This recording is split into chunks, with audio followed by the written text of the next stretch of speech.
اپنا بنایا مجھ کو، سینے لگایا مجھ کو، اپنا بنایا مجھ کو، سینے لگایا مجھ کو، جو بھی ہے میری وقت عطار کی بدولت۔ الحمدللہ رب العالمین والصلاة والسلام علی سید المرسلین، اما بعد فاعوذ باللہ من الشیطان الرجیم، بسم اللہ الرحمن الرحیم۔ الصلاة والسلام علیک یا رسول اللہ وعلی آلک واصحابک یا حبیب اللہ، الصلاة والسلام علیک یا نبی اللہ وعلی آلک واصحابک یا نور اللہ۔ میٹھے میٹھے اسلامی بھائیوں، سلسلہ مدنی مکالمہ، آج ہمارا موضوع ہے دل کی سختی اور اس کے اسباب، یعنی دل کیوں سخت ہوتا ہے، یہ کیفیت ہے اور اس کے اسباب کیا ہیں، پھر اس کا علاج کیا ہے، انشاءاللہ یہ بھی آج ہم اپنے مدنی مکالمے میں عرض کریں گے، ٹھیک ہے۔ سرکار مدینہ راحت قلب و سینہ صلی اللہ تعالی علیہ وآلہ وسلم پر درود پاک پڑھنے کی فضیلت سنتے ہیں کہ آقا دو جہاں صلی اللہ تعالی علیہ وآلہ وسلم پر جو کوئی ایک بار درود پڑھتا ہے، اللہ تعالی اس پر 10 رحمت نازل فرماتا ہے، اس کے 10 گناہوں کو معاف کرتا ہے، اس کے 10 درجات بلند فرماتا ہے۔ صلو علی الحبیب صلی اللہ تعالی علی محمد۔ حضرت سیدنا ابو ہریرہ رضی اللہ تعالی عنہ سے روایت ہے کہ ایک شخص نے نبی پاک صاحب الاولاق صلی اللہ تعالی علیہ وآلہ وسلم کی بارگاہ میں اپنے دل کی سختی کی شکایت کی۔ ارشاد فرمایا، کیا تو چاہتا ہے کہ تیرا دل نرم ہو جائے؟ تو تیرا دل نرم ہو جائے اور تیری حاجتیں پوری ہوں، تو اب اس کا حل ارشاد فرمایا نبی پاک صلی اللہ تعالی علیہ وسلم نے، وہ یہ ہے کہ تو یتیم پر رحم کر اور اس کے سر پر ہاتھ پھیر اور اپنے کھانے میں سے اس کو کھلایا کر۔ سبحان اللہ۔ ایسا کرنے سے تیرا دل نرم ہوگا اور حاجتیں پوری ہوں گی۔ سبحان اللہ۔ یہ حدیث پاک جو ابھی میں نے آپ کو بیان کی، اس میں یہ تھوڑا آپ سمجھنے کی کوشش کیجئے گا کہ یہ ایک میٹر ہے دل کی سختی، جو کہ حدیثوں میں بیان ہوا، قرآن کریم کی آیات میں یہ مضمون بیان کیا گیا ہے۔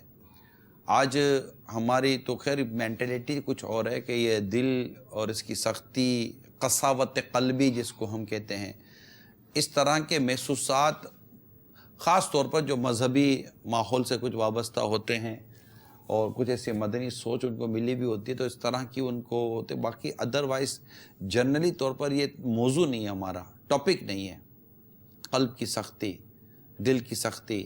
ہاں، دل ہمارا موضوع ضرور ہے، قلب اور ہمارا موضوع ضرور ہے، ہارٹ ہمارا موضوع ضرور ہے، لیکن وہ بیماری کی وجہ سے کہ اس میں کولیسٹرول کے مسائل ہیں، بلڈ کے مسائل ہیں، پمپنگ کے مسائل ہیں، تو آپریشن کے مسائل ہیں، تو میڈیکلی پوائنٹ آف ویو پر ہمارے یہاں دل جو ہے، قلب جو ہے، ہارٹ جو ہے، وہ ڈسکس کیا جاتا ہے، لیکن اس کا ایک باطنی پہلو بھی ہے، اس کا ایک روحانی پہلو بھی ہے، اس کا ایک ایسا پہلو بھی ہے جس کو قرآن کریم میں بھی بیان کیا، جس کو حدیث میں بھی بیان کیا گیا کہ گوشت ایک لوتھڑا ہے، اگر وہ درست ہے تو سارا بدن درست ہے، اگر وہ بگڑ جائے تو سارا بدن بگڑ جاتا ہے۔ سنو، وہ دل ہے، یہ روایت کا مضمون عرض کر رہا ہوں۔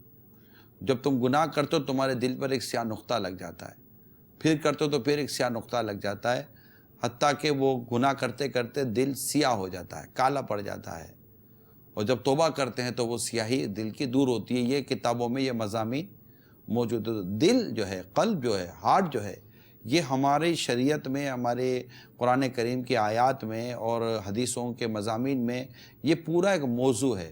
صوفیہ کرام نے بالخصوص امام غزالی رحمۃ اللہ تعالیٰ علیہ نے کیمیاء سعادت میں تو اس پر بڑی تفصیلی بحث کی ہے اور بڑا تفصیلی موضوع کیمیاء سعادت میں بیان کیا گیا، اور بھی کئی بزرگوں نے بیان کیا ہے۔ اسی طرح جب حدیثوں میں جو قلب کا یا دل کا یا اس کی بیماری کا، اس کی سختی کا ذکر آیا تو اس کے جو حل عطا کیے گئے، تو پھر اس کی شروحات کے اندر محدثین کرام نے بڑے طویل کلام کیے ہیں۔ تو ان شارٹ یہ میں عرض کروں گا کہ یہ ایک موضوع ہے اور بڑا ہی حساس موضوع ہے، بلکہ قلب سلیم کو بھی قرآن پاک میں بیان کیا گیا اور قساوت قلبی کو بھی، قلب کی سختی کو بھی قرآن کریم نے بیان کیا، اور قرآن نے اس کو پتھر سے جو تشبیہ دی ہے اس کے پر بھی قرآن کریم کی آیت موجود ہے۔ انشاءاللہ ہمارے اسلامی بھائی تشریف لائیں، یہ بھی اپنے طور پر اس کے مضمون کی تیاری کر تشریف لائیں گے، لیکن میں نے ابتدائیہ جو آپ کے سامنے بیان کیا تاکہ اس کا اندازہ ہو چلے کہ قلب کی سختی، پہلے تو ہم جائیں گے قلب کی سختی ہے کیا، پھر یہ سختی کیسے آتی ہے، پھر تیسری بات اس کا حل اور علاج کیا ہے، اور میں چوتھی بات یہ عرض کروں گا اگر یاد رہے تو کہ حل اور علاج معلوم ہونے کے باوجود بھی اس کے حل اور علاج کی طرف نہ جانا، اس کے سبب کیا ہے، تو انشاءاللہ اس پر ہم کریں گے، اس میں آپ کی ہم کالز بھی لیں گے، تو انشاءاللہ تبارک و تعالیٰ آپ کے سوالات اور آپ کے جو بھی محسوسات یا مشورے ہیں وہ بھی ہم لیں گے۔ جی حضور، قلب کی سختی اور اس کے اسباب جی ارشاد فرمائیے۔ سب سے پہلے تو اس کو سمجھ لینا چاہیے، کچھ اس کی تعریف اور اس کا تھوڑا ڈیفائن کر دیتے ہیں اس کو، کس کو؟ دل کی سختی کو اچھا۔ کیا ہے۔ عربی میں اس کو کہتے ہیں قسوۃ القلب، دل کا سخت ہو جانا، اور اس کا مطلب یہ ہے کہ موت اور آخرت کو یاد نہ کرنا، اور دل کا ایسا سخت ہو جانا کہ دل جو ہے وہ نصیحت کو قبول نہ کرے، گناہوں پر دلیر ہو جائے، اور گناہ کرنے پر، گناہوں میں رغبت کرنے پر اسے کوئی پشیمانی لاحق نہ ہو، اور توبہ کی طرف اگر رجحان نہ بنے تو اسے کہا جاتا ہے دل کی سختی، قسوۃ القلب۔ مفتی احمد یار خان نعیمی رحمۃ اللہ تعالی علیہ نے ارشاد فرمایا ہے کہ سب سے خطرناک چیز جو انسان کے لیے ہے وہ یہ ہے کہ اس کا دل سخت ہو جائے، کیونکہ جس کا دل سخت ہو جائے گا وہ نصیحت اور بھلائی کی بات کو قبول نہیں کرے گا، جو نصیحت اور بھلائی کی بات کو قبول نہیں کرے گا وہ اپنے اندر موجود ہونے والے بگاڑ کو دور نہیں کر پائے گا، اور جب اپنے اندر پائے جانے والی باطنی مہلکات اور اپنے اندر پائے جانے والے بگاڑ کو اور اپنی ذات کے اندر پائے جانے والے گناہوں کو چھوڑے گا نہیں تو یہ ایک ایسا عمل ہے جو اس کے ایمان کی بربادی کا سبب بن جاتا ہے۔ مفتی صاحب نے جو لکھا اس کو میں نے تھوڑا سمرائز کر کے بیان کر دیا ہے۔ وہ لوگ جنہوں نے زندگی اس طرح سے گزاری کہ وہ اللہ تبارک و تعالیٰ کے احکامات کے منکر رہے اور اللہ تبارک و تعالیٰ کی ذات سے وہ دور رہے، ان کے بارے میں قرآن کریم نے جو ان کا وصف بیان کیا ہے، ان کا وصف یہی بیان کیا ہے کہ ان کے دل سخت ہو گئے۔ یہاں پر قرآن پاک کی ایک آیت ہے میرے سامنے، سورہ بقرہ کی آیت ہے، اللہ کریم ارشاد فرماتا ہے ثم قست قلوبکم من بعد ذلک فہی کالحجارۃ او اشد قسوہ، ترجمہ کنز الایمان، پھر اس کے بعد تمہارے دل سخت ہو گئے تو وہ پتھروں کی مثل ہیں بلکہ ان سے بھی زیادہ سخت ہیں۔ وَإِنَّ مِنَ الْحِجَارَةِ لَمَا يَتَفَجَّرُ مِنْهُ الْأَنْهَارُ، اور پتھروں میں سے تو کچھ وہ ہیں جن میں سے ندیاں بہہ نکلتی ہیں۔ وَإِنَّ مِنْهَا لَمَا يَشَّقَّقُ فَيَخْرُجُ مِنْهُ الْمَاءُ، اور ان میں سے کچھ وہ ہوتے ہیں جو پھٹ جاتے ہیں اور ان میں سے پانی نکل آتا ہے۔ وَإِنَّ مِنْهَا لَمَا يَهْبِطُ مِنْ خَشْيَةِ اللَّهِ، اور پتھروں میں سے بھی کچھ وہ ہیں کہ جو اللہ تبارک و تعالیٰ کے خوف سے، ڈر سے گر پڑتے ہیں۔ وَمَا اللَّهُ بِغَافِلٍ عَمَّا تَعْمَلُونَ، اور اللہ تمہارے برے کاموں سے بے خبر نہیں ہے۔ یعنی آیت کریمہ کے اندر اللہ تبارک و تعالیٰ نے یہ ارشاد فرمایا کہ دل جس کا سخت ہو گیا تو وہ پتھر سے بھی جو ہے معاملہ بنی اس کا، اسرائیل کے حق میں آیت کریمہ نازل ہے، اس کی شان نزول میں اگر ہم پڑھتے ہیں تو جی موسیٰ علیہ السلام، بنی اسرائیل سے خطاب کیا گیا ہے۔ جی موسیٰ علیہ السلام کی قوم کے حوالے سے اس میں ہے۔ تو بہرحال بات یہی تھی کہ جس کا دل جو ہے وہ سخت ہو جائے اس کے لیے بڑی ہلاکت بھیجی والی بات ہے، اس کو چاہیے کہ وہ اسباب پر غور کرے اور ان اسباب کو دور کر کے اپنے دل کی نرمی کا جو ہے وہ سامان یہاں پتھروں سے تقابل کیا گیا ہے، تشبیہ دی گئی. ہاں کہ تمہارے تشبیہ دی گئی کہ تمہارے دل سخت ہو گئے پتھروں سے، بلکہ اس سے بھی زیادہ بڑھ کر کے پتھر میں بھی ایسے ہوتے ہیں کہ جن سے پانی نکلتا ہے، نہریں نکلتی ہیں، اللہ کے خوف سے گر پڑتے ہیں. تو پتھروں میں بھی ایسے پائے جاتے ہیں، یعنی جن کے اندر یہ کیفیات کو مطلب باقاعدہ یہاں بیان کیا گیا. جی اس کی علامات پر بھی اگر غور کیا جائے کہ پتہ کیسے چلے کہ میرے اندر دل کی سختی ہے یا نہیں، اگر اس کی علامات پر غور کریں تو امام محمد بن محمد غزالی رحمۃ اللہ تعالی علیہ نے منہاج العارفین کے اندر اس کی 3 علامات کو ذکر کیا ہے کہ جس کے اندر دل کی سختی پائی جائے تو اس کی 3 علامات آپ نے ذکر کی ہیں. فرمایا پہلے نمبر پر تو یہ ہے دل کی سختی کہ بندے کو عبادت کی لذت محسوس نہ ہونا، عبادت میں خشوع و خضوع کا حاصل نہ ہونا. دل کی سختی کی ایک علامت یہ ہے کہ نماز پڑھتے ہیں مگر اس کے اندر دل نہیں لگتا، ذہن کہیں اور چلا جاتا ہے، دل میں وسوسے آتے رہتے ہیں. دوسری بات آپ نے بیان یہ فرمائی کہ دل کی سختی کی دوسری علامت یہ ہے کہ جب بندہ خدا کی نافرمانی کرے تو اللہ کی نافرمانی کی کڑواہٹ اس کو اپنے دل میں محسوس نہ ہو، یعنی وہ بلا جھجک وہ بے باکانہ طور پر خدا کی نافرمانی کرتا رہے، اللہ کے نافرمانی والے کاموں میں لگا رہے، گناہ کرتا رہے، لیکن کبھی اس کو گناہ کی کڑواہٹ اپنے دل کے اندر اپنے اندر محسوس ہی نہ ہو. یہ دوسری علامت آپ نے بیان فرمائی ہے. اور تیسری علامت آپ نے دل کی سختی کی یہ بیان فرمائی ہے کہ اچھی بات کا، واعظ و نصیحت کا دل پر اثر نہ ہونا، یہ بھی دل کی سختی کی ایک علامت ہے.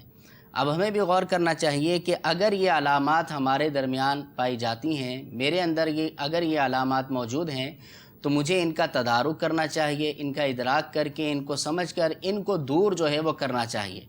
اب اس کو دور کیسے کیا جائے؟ تو ویسے تو اس کے اور بھی بہت سارے علاج ہیں.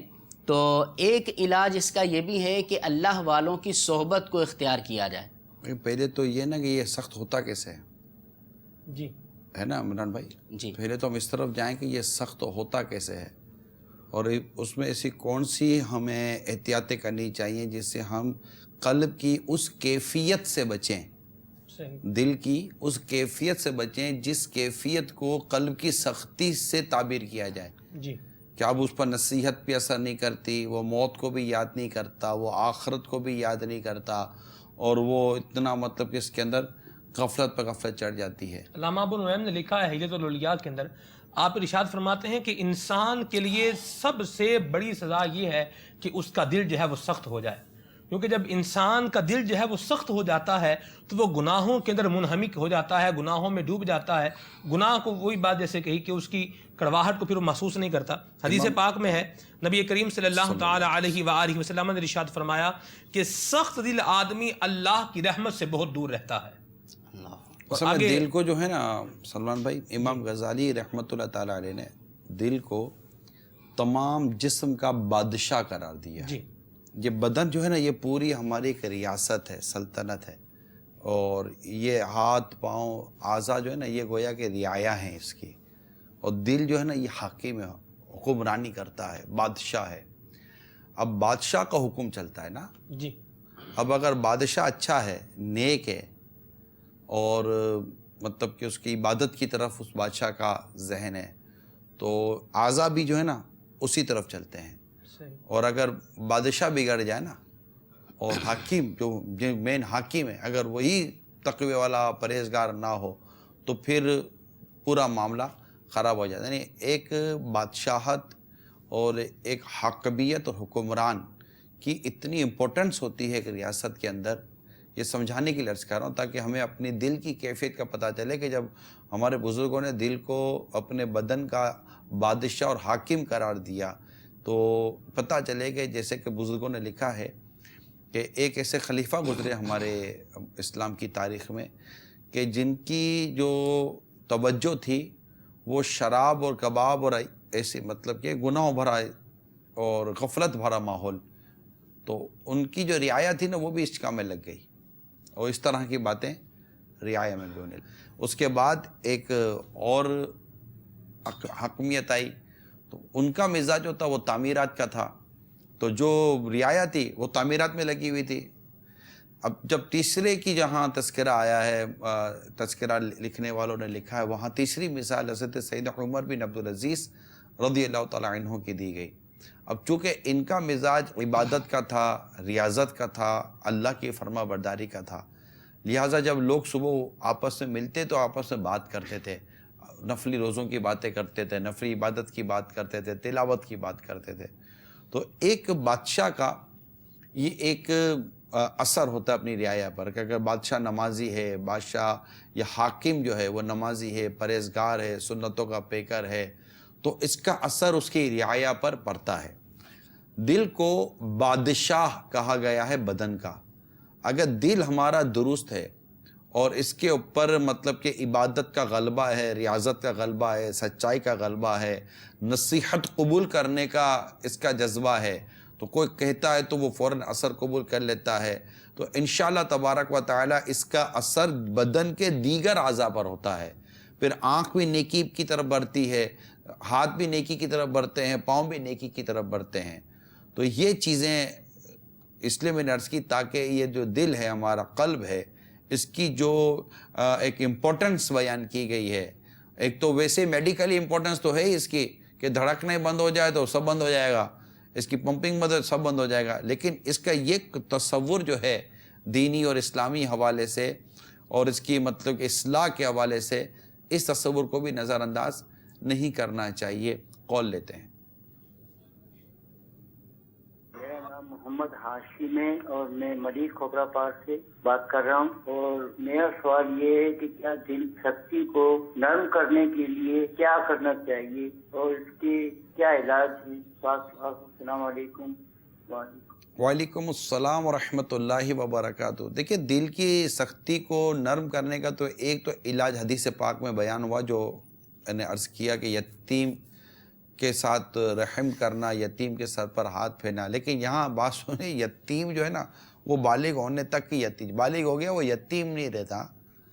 ہمارے یہاں مطلب کہ اگر ہر جس کے ماں باپ نہیں، اگر وہ یتیم ہے تو پھر تو مطلب 60 سال کا بوڑھا بھی یتیم ہی کہلائے گا، کہ مشکل ہے کہ 60 سال کے بوڑھے کے ماں باپ بھی موجود ہوں۔ تو یتیم کا جو فقہی جو اس میں جو حکم ہے وہ بالغ ہونے تک ہے۔ بالغ ہونے کے بعد یتیم والے جو احکام ہیں وہ ان پر لاگو نہیں ہوتے۔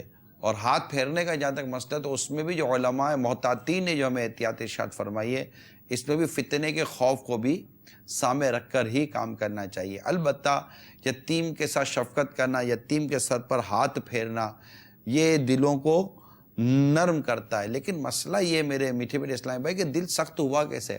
میں نے جو کتابوں میں پڑھا اور جو نتیجہ سامنے آتا ہے، دل کی سختی کا سب سے بنیادی سبب زبان ہے۔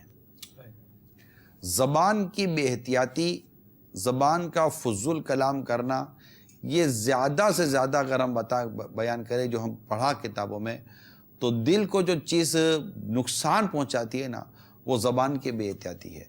اگر ہم فضول کلام کرتے ہیں، ذکر اللہ سے زبان غافل رہتی ہے، بلکہ گناہوں بری اگر معاملات کرتے ہیں، کیونکہ گناہ کی ایک بڑی تعداد جو ہے نا، دا ہیوج نمبر آف سین، یہ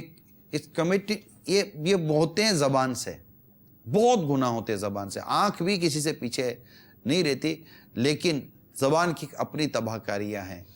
تو جب دل سخت ہو جاتا ہے تو پھر اس کی علامتیں پہچاننے کی بہت ضرورت ہے کہ بھائی دل سخت ہو گیا تو اس کی علامت کیا ہے۔ تو جیسے کہ ایک علامت ابھی ہمارے اسلام بھائی نے بتائی کہ عبادت میں لذت نہیں پائے گا، ایک بے دلی ہو جائے گی۔ یہ آپ جو کچھ ہم بیان کر رہے ہیں نا، اس کو آپ اپنے اس پہ لیں، نوٹس پہ لیں، کیا یار یہ جو کہہ رہے ہیں مولانا، یار عبادت میں لذت تو نہیں آتی یار، کرتا تو عبادت لیکن اب کرتا ہوں بھاگتا ہوں ٹکتا نہیں ہوں۔ ہم دیکھیں عبادت میں اب ٹکتے نہیں ہیں۔ قلب جو ہے نا وہ مخلوق میں پھنسا ہوا ہے۔ عبادت گزار کی بھی بات کر رہا ہوں، اس پہ ایک تعداد کا جو قلب ہے، دل ہے، توجہ مخلوق میں پھنسی ہوئی ہے۔ مثال کے طور پر ہم تین اگر مسجد میں گئے ہیں، ہم تینوں مسجد میں گئے، آپ دونوں باہر نکل گئے، تو آپ دونوں باہر نکلے تو میرا دل بھی جلدی باہر نکلنے کا کرے گا کہ یار عمران اور سلمان باہر کھڑے، میں ان سے ملوں۔ جبکہ حسن رضا خان صاحب کا شعر ہے، مانند شمع تیری طرف لو لگی رہے، مانند شمع تیری طرف لو لگی رہے، دے لطف میری جان کو سوزو گداس کا۔ یعنی وہ ہے نا کہ وہ محبت میں اپنی گما یا الہی، نہ پاؤں میں اپنا پتہ یا الہی، رہوں مست و بے خود میں تیری ولا میں، پلا جام ایسا پلا یا الہی۔ ہمارا اب میں مسجد میں حاضر ہوں اور میں اس بات کو جانتا ہوں کہ میں مسجد میں حاضر ہوں، رب کی عبادت کر رہا ہوں، میرا رب مجھے دیکھ رہا ہے، لیکن میرا دل خالق و مالک کی عبادت سے زیادہ رغبت کر رہا ہے کہ میں باہر نکل کر اپنے دوستوں کے ساتھ جان پہچان وغیرہ باتیں کروں، گپ ماروں، تو میرا مسجد میں بھی دل نہیں لگ رہا، لذت عبادت میں لذت نہیں پا رہا، قرآن کریم کی تلاوت میں لذت نہیں پا رہا۔ اسی طرح مطلب کہ اور کئی عبادات ہیں جن میں لذت نہیں پا رہا، سجدہ کرتا ہوں تو لذت نہیں ہے، رکوع کرتا ہوں تو لذت نہیں ہے، تلاوت کرتا ہوں تو قرآن بند کرنے کا جی چاہتا ہے، اور اس طرح کی کئی کیفیات پر غور کریں۔ آج ہمارا موضوع بہت سنجیدہ ہے، اور انشاءاللہ سنجیدگی کے ساتھ غور کرنا، یہ بھی اللہ نے چاہا تو دل کو نرم کر دے گا۔ کیا پتہ کہ آپ سنجیدگی کے ساتھ اور غور کرتے ہوئے اپنی عادتوں کو، اپنی کیفیت غور کرتے ہوئے ہمارے سلسلے میں شامل رہیے۔ اللہ نے چاہا تو دل کی نرمی کا ہو سکتا ہے کہ علاج سلسلے میں بھی ہو جائے، اور دعا بھی کرتے رہیے کہ مجھ گناہ گار کا بھی دل نرم ہو جائے اور میں بھی قلب کی سختی سے نجات پا کر نیک راستے پر لذت پانے والا بن جاؤں، نیک راستے کی۔ تو یہ چیزیں ہوتی ہیں جو وہ لذت پیدا کروا، عبادت میں لذت نہ ہونا نا، اس کا نوٹس لینا چاہیے، یا کہ میرا کیا بات ہے کہ میرا دل اس طرح عبادت میں نہیں لگ پا رہا۔ تو انشاءاللہ تبارک و تعالی امید ہے کہ اس سے بھی نوٹس لینا بہت ضروری ہے۔ جو جیسے کہا کہ لذت نہیں ملتی، اچھا گناہ کی کرواہٹ محسوس نہیں کرتا، گناہ میں کرواہٹ تو ہوتی ہے، لیکن گناہ کرنے میں بندہ اتنا لذت محسوس کرتا ہے کہ اس کی لذت جو ہے نا وہ کرواہٹ لذت پہ تبدیل ہو چکی ہوتی ہے، تو اس کا دل گناہ میں لگا رہتا ہے، وہ بدکاری میں لگا رہتا ہے۔ مثال کے طور پر جس کو فلم دیکھنے، ہم کو گناہ کی تو لت لگتی ہے، نیکیوں کی عادت نہیں ہوتی، گناہ کی لت لگی ہوئی ہے۔ یعنی روزانہ پرٹیکولر بعض گناہ ایسے لگے بندے ہوتے ہیں بعضوں کے کہ وہ نہ جیسے فلم دیکھنا ہے یا خدا نہ خاصا بدنگاہی کرنا ہے، اس طرح کی بہت ڈرامہ دیکھنا، لوگوں بہت نے ساری بنایا چیزیں ہوئے ہیں، ادھر نہیں دیکھا تو لت کہاں لگی ہوئی دیکھنا ہے، ایسی لت بات۔ لگی ہوئی ہے کہ وہ نہیں کریں گے تو نیند نہیں آئے گی، گانے نہیں سنیں گے تو نیند نہیں آئے گی، میوزک نہیں سنیں گے تو نیند نہیں آئے گی، فلاں کام نہیں کریں گے تو نیند نہیں آئے گی۔ بدقسمتی کے ساتھ بعضوں کو شراب کی لت لگی ہے، بعضوں کو جوئے کی لت لگی ہوئی ہے، بعضوں کو بدکاری کی لت لگی ہوئی ہے، تو یہ مختلف طرح کی لتیں لگی ہوئی ہیں۔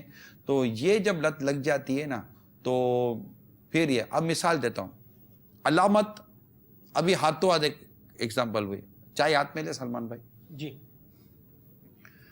مجھے نہیں پتا کہ کیا ہوا، لیکن میں نے ایک سے ایک امیجن، ایک تصور، ایک میں غور کیا، میں نے آپ کے ہاتھ میں چائے آئی، جی، آپ نے 2 چسکیاں لی، نہیں جی، ایک لی، ایک چسکی لی، 2 لی، ایک لی، ایک چسکی لی، اور چسکی لیتے ہی شاید آپ کو لگا کہ یہ میٹھی ہے، ایسی بات، ٹھیک ہے، اور آپ کو شاید میٹھی چیز نہیں چلے گی، ابھی آپ پرہیزی آپ کی چل رہی ہے، جی، آپ کو آپ کے مرض کا پتہ چلا، حالانکہ یہ میٹھی ہے، لیکن آپ کو پتہ ہے کہ یہ چیز بظاہر میٹھی ہے لیکن میرے لیے نقصان دہ ہے۔ جی، یہ فیلنگ جو ہے نا، اس کا پیدا ہونا بہت ضروری ہے، جو ہمارے بدن اور ہماری بیماریوں کے لیے تو ہم نے فیل کیا ہوا ہے، لیکن ہم نے اپنی باطنی بیماریوں کے لیے فیل نہیں کیا ہوا ہے۔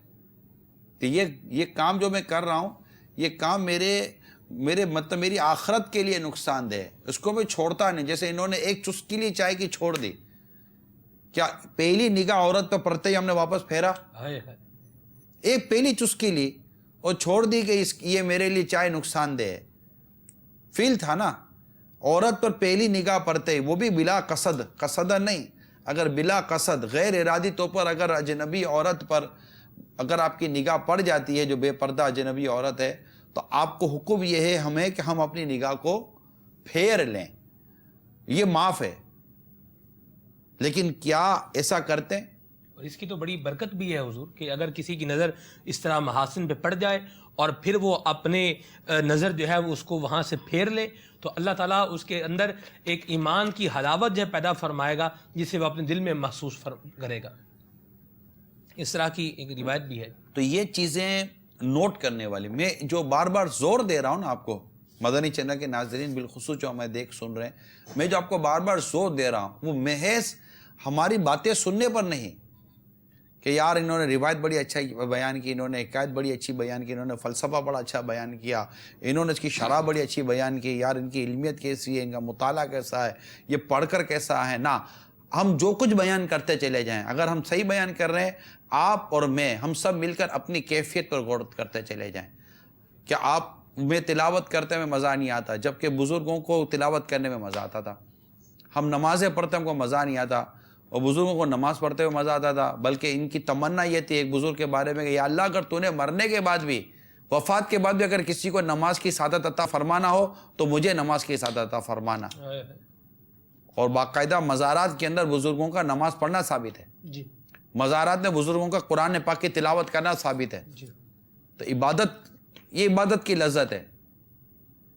تو یہ چیزیں ہمارے اندر چونکہ نہیں ہیں, ہم گناہ کی جس طرح جستجو میں ہیں اس طرح ہم عبادت کی جستجو میں نہیں ہیں. یہ ہماری قلب کی سختی, پھر سستی, جو قساوت قلبی آپ نے کہا نا, اس میں بدن جو سست ہو جاتا ہے نا, عبادت کی طرف مائل نہیں ہوتا, یہ بھی قلب کی سختی کی ایک علامت ہے. تو گناہ جس قدر بڑھتے چلے جائیں گے نا میرے میٹھے میٹھے اسلامی بھائیوں, یہ دل اسی قدر سخت ہوتا چلا جائے گا. اب آپ کو پڑ گئی ایک گناہ کی لت, فار ایگزامپل ایک گناہ کی لت پڑ گئی ہے کہ یار یہ گناہ چھٹتا نہیں ہے. اب آپ کے صرف چاہنے سے وہ گناہ یوں چھوٹ بھی نہیں جاتا, بہت مشکل ہے, جب تک کہ آپ اس کے سبب کو ختم نہیں کریں گے. اب یہ موبائل ہے, مثال دے رہا ہوں میں آپ کو, ٹھیک ہے, یہ موبائل ہے, یہ موبائل جب تک میرے ساتھ ہے, مثال کے طور پر یہ گناہ مجھ سے کرواتا ہے. یہ موبائل رکھنا مجھ پر نہ فرض ہے نہ واجب ہے, گناہ سے بچنا, حرام سے بچنا مجھ پر فرض ہے. میں موبائل کو ایک طرف کر دوں گا, نہ چاہیے بھائی. یہ مطلب کہ 2-4 روپے کا اعلیٰ مثال دے رہا ہوں, یہ میرے کو جہنم میں لے جائے گا, یہ میرے دل کی سختی کا سبب بنے گا. گناہ آنکھ کر رہی ہے, دل سخت ہو رہا ہے, زبان گناہ کر رہی ہے, دل سخت ہو رہا ہے, اثر پڑ رہا ہے. آپ بولو گے یہ کیسے اثر پڑا یار, کیوں؟ چوٹ ہاتھ پہ لگی, آنکھ روئی, چوٹ ہاتھ پہ لگی, زبان سے آواز نکلی, چوٹ کہیں اور لگتی ہے, منہ سے آواز نکلتی ہے, چوٹ کہیں اور لگتی ہے, آنکھ سے پانی نکل جاتا ہے درد کے وجہ سے. تو یہ تو مطلب ایک عقلی بات کر رہا ہوں میں, جو لاجیکل ایک چیز ہے آپ کو عرض کرنے کی کوشش کر رہا ہوں. تو جو چاہتا ہے, آگے ہم بڑھتے ہیں, جو چاہتا ہے کہ میرے قلب کی سختی دور ہو, اس کو ایک حل اس کا یہ ہے کہ اپنی زبان کو گناہ اور فضول کلام سے بچائے اور خود کو گناہ سے بچائے. اس کے رہتے ہوئے اگر وہ کہتا ہے کہ میرے قلب کی سختی دور ہو جائے, تو وہ صرف اور صرف ایک مطلب ایک اس کا عجیب و غریب قسم کا یہ خیال ہے, جو شاید وہ اس کی حقیقت کو وہ نہ پا سکے. کال لے لیتے ہیں. السلام علیکم ورحمۃ اللہ وبرکاتہ. وعلیکم السلام ورحمۃ اللہ وبرکاتہ. زیرک اتاری UK کے شہر لیسٹر سے عرض گزار ہوں. سوال یہ کرنا تھا کہ آج کل طب کے حوالے سے دیکھا جائے تو ڈاکٹر حضرات کا یہ کہنا ہے کہ دماغ جو ہے یہ پورے جسم کا جو ہے وہ سارے اعضاء کو کنٹرول کرتا ہے, اور دل جو ہے یہ محض خون پمپ کرنے کا جو ہے وہ ایک سسٹم ہے. تو روحانی طور پر ظاہر ہے کہ دل کو جو ہے وہ جسم کا سردار کہا گیا ہے. تو یہاں مطلب ایک کنفیوژن سی پیدا ہو جاتی ہے. تو اس کی برائے کرم وضاحت فرمائیں کہ جو روحانی طور پر دل کا لفظ یوز کیا جاتا ہے, کیا اس سے مطلب یہی یہ جو جسم کے سینے کے بیچ میں خون پمپ کرنے والا عضو ہے اس کو بولتے ہیں, یا کہ یہ کوئی روحانی طور پر کوئی اور چیز ہے؟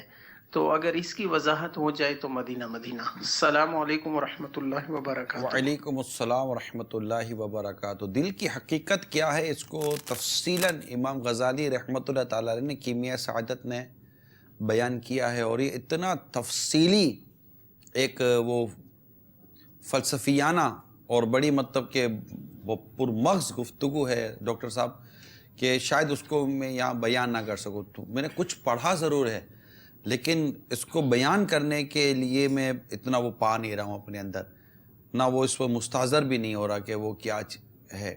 لیکن اس کو ایک کیفیت اور ایک ایسی چیز کا نام دیا ضرور گیا ہے. لیکن مجھے اعلیٰ حضرت کا ایک شعر یاد آ رہا ہے, عقل و دل کو جو ملایا گیا ہے, کہ دل کو جو عقل دے خدا, تیری گلی سے جائیں کیوں. تو یہاں دل اور عقل کو ملایا ہے اعلیٰ حضرت امام اہل سنت رحمۃ اللہ تعالیٰ علیہ نے.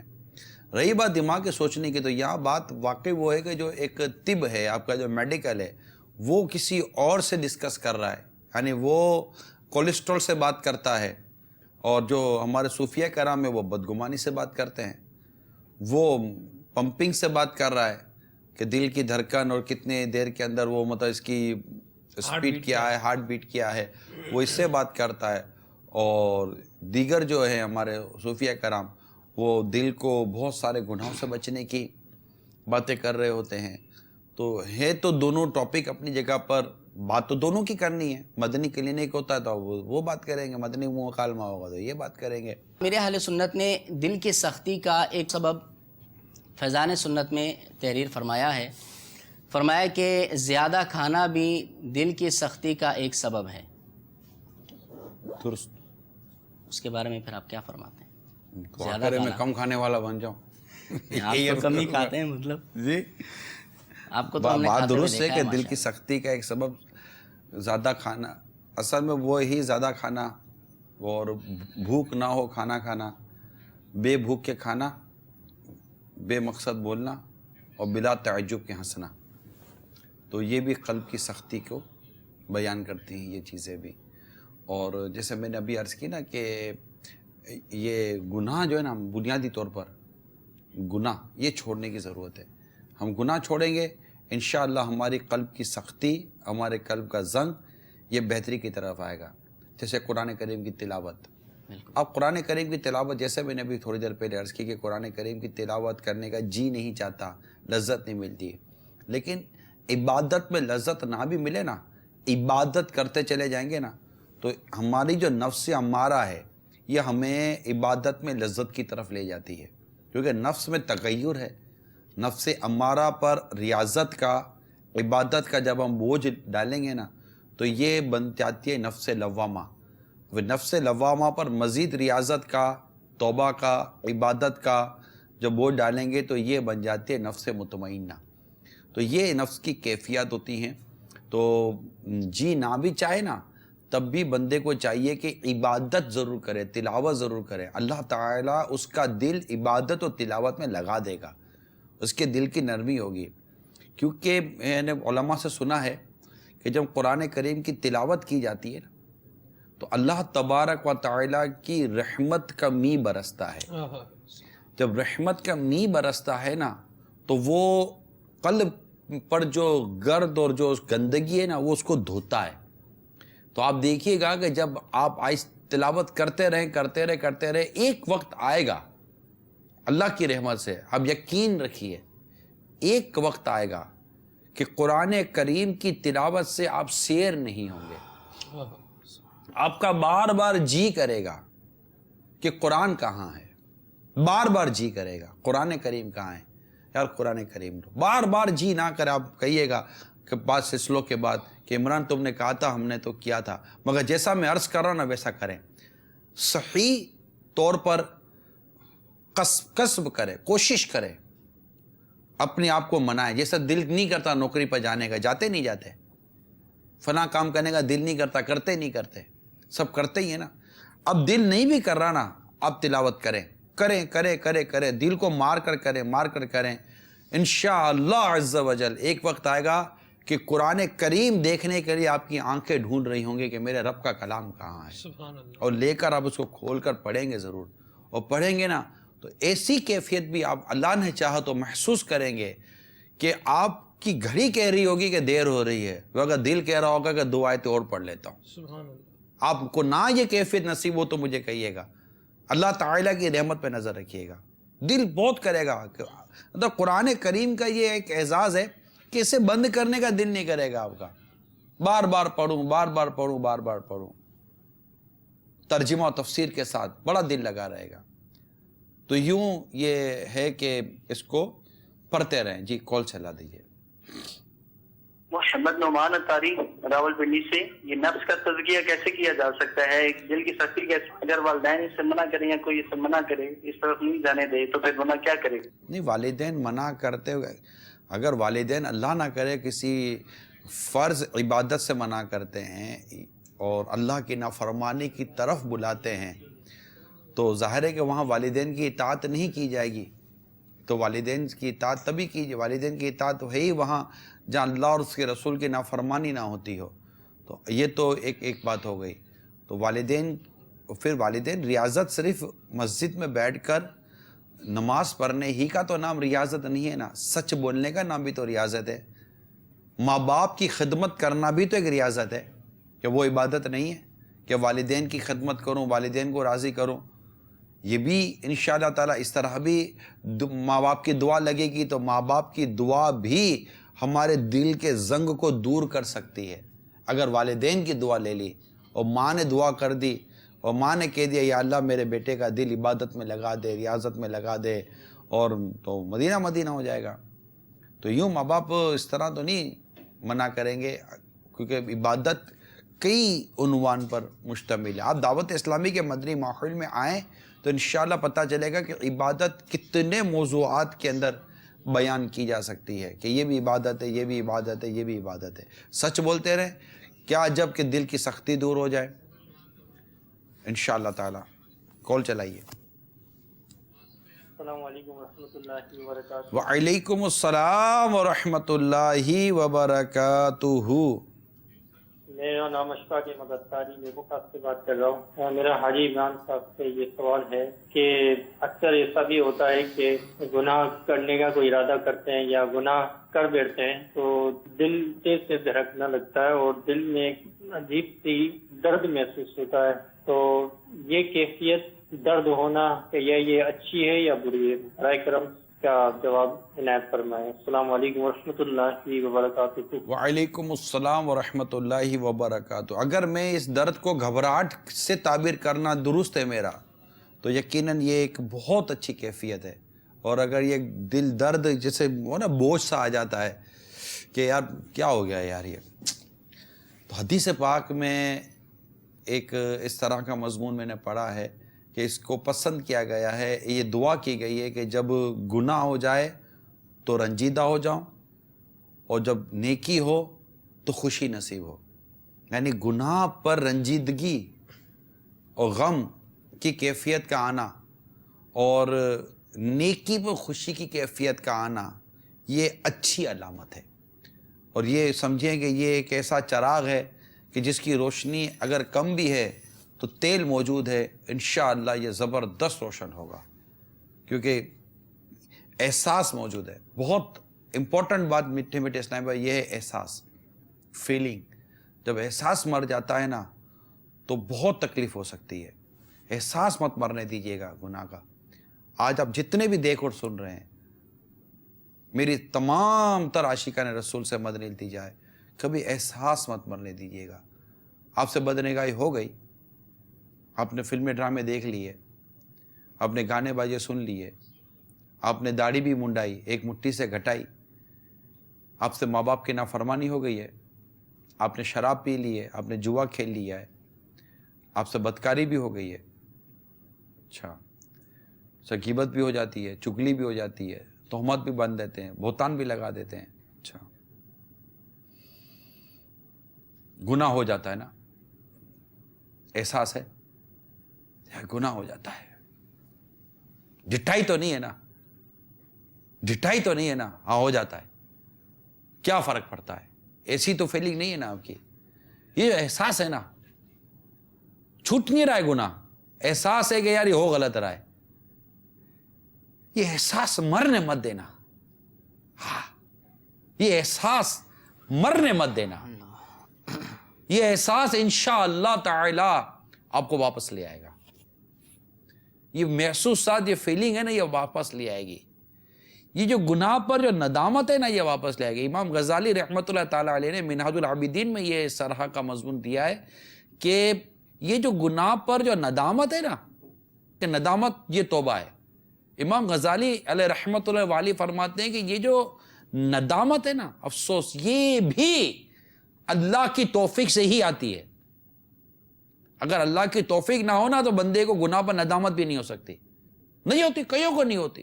ڈٹائی دھڑلے کے ساتھ قتل کر دیتے، بنا حق قتل کر رہے ہوتے ہیں، جائیداد پہ قبضے کر رہے ہوتے یتیموں کا. یہاں تو یتیموں پر رحم کرنے کی بات ہے. یہ تو یتیموں کا مال کھا جاتے ہیں, بیواؤں کا مال کھا جاتے ہیں, مسکینوں کا مال کھا جاتے ہیں, زمینوں پر قبضے کر لیتے ہیں, اور اس پر بھی اتراتے ہیں, بھتے کھاتے ہیں, ڈراتے ہیں, دھمکاتے ہیں, اور اسلحہ دکھاتے ہیں, پتہ نہیں کس طرح بدماشیاں کرتے ہیں, غارت گیری کرتے ہیں, سب کچھ کرتے ہیں, لیکن بیٹھ کر ڈٹھائی کرتے ہیں نا.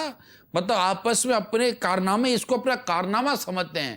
یہ ڈرپوک بزدل قسم کا انسان یہ سمجھتا ہے میں کارنامہ انجام دے رہا ہوں. چپ کر آتا ہے, پیچھے سے آتا ہے, فائر کرتا ہے, مارتا ہے, اور ڈرپوک بھاگ جاتا ہے بزدل کی در کا, اور چوہے کی طرح بل میں چپ جاتا ہے کہ مجھے کوئی دیکھ نہ لے, مجھے کوئی پہچان نہ لے.